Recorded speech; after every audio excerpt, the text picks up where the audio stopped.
What up, Nerdflickers? It's Saturday and I just woke up and remembered that it's my video and I have plans today. So, yeah, I'm just going to tell you about this week. So, behind me is our awesome poster wall, which we finally finished putting up. And you can see that we in this apartment are really big nerds. This section is my favorite because these are all mine pretty much. And yeah.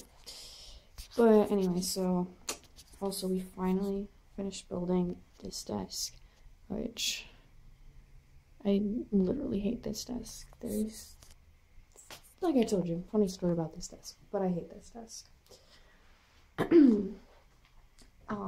I went to a Renfest. I was really sick, and I went to Renfest with Carly and Josh, and I really don't have any footage from that, but you saw it from Carly, so it's all good.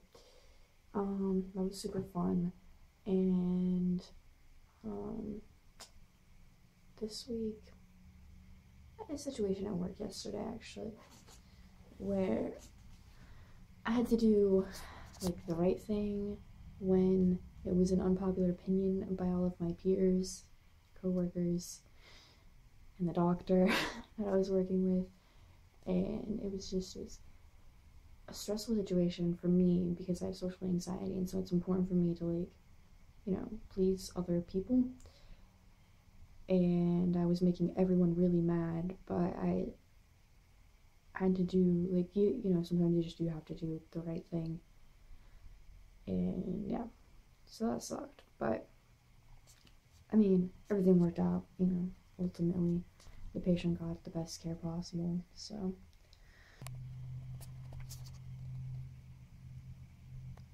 I totally wanted to do the best day, worst day, but I don't have Sutter home, and I can't think of a worst day that I feel comfortable sharing with you guys. The best day of my life was probably when I found out that I got the job at the hospital. Because it was, you know, it was like, it's like a, you know, a real job or an adult job or however you want to label it shitty. And it has allowed me to have this apartment and so many other things that I appreciate. And I worked really hard for it, and there's something, I think, really satisfying about working really, really hard for something and then getting it. Books. Last time we met up in person, like all of us, you guys, I was in a corner reading that book Every Day by David Levithan, and I actually finished it the next day. I just couldn't put it down. It was so good. But after that, I had a big, like, you know, that depression you get after you read a good book, and you're just like, you're so sad to leave the world of the book and everything. It was like that for a while. And then one of my friends loaned me an Ellen Hopkins book because I was telling her that, you know, I just can't. I used to think those books were really, really good. I used to really like them when I was a teenager myself. And now that I'm older, you know, I'll try to read a book by her, and I just don't find it compelling the way I used to. So she's like, all right, try this one. So she gave me Identical. She's like, this one's really good.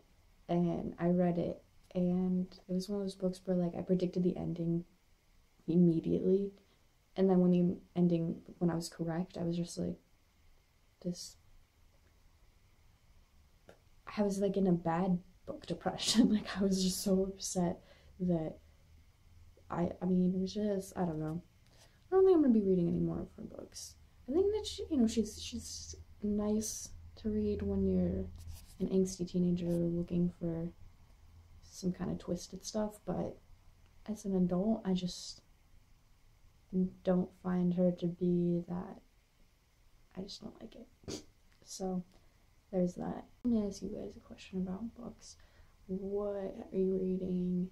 What have you found compelling? And has there ever been an author that you once thought was really, really good, and now when you read it, you're like, bleh?